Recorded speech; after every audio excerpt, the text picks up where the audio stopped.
Yefujjo lyenakola nga nkyali ku ssomero. Yes, kubanga nze nayiga okunywa omwenge nga nkyali ddoogo. Nga ngunywera ku ssomero.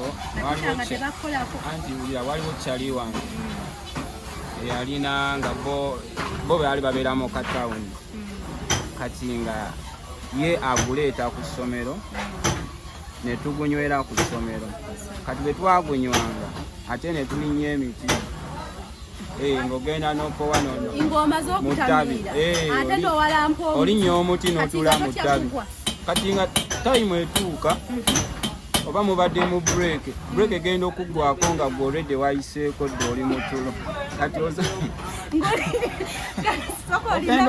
wategedde awo tugende mpola bw'omala okutamiira n'owalampa omuti gamba twagunyweranga mu muti. Mwanyweranga ku muti waggulu. Yes, kati obeera ddala eyo kati ogenda n'ovaako. Kati eyakunywedde ku break ogenda okudda engulu nga mu butuufu ssaawa ziri mu 11. Nera sinnakutegera atwala mpola. Otamidde omwenge guleeta kamunguluze. Gwe ku muti eyo teweeraliikiriranga nti nsobola okuvayo nenga oba wakwatanga ttabi ng'oli. Munnaayo omwenge ogwo guleeta kamunguluze ng'ogutambula.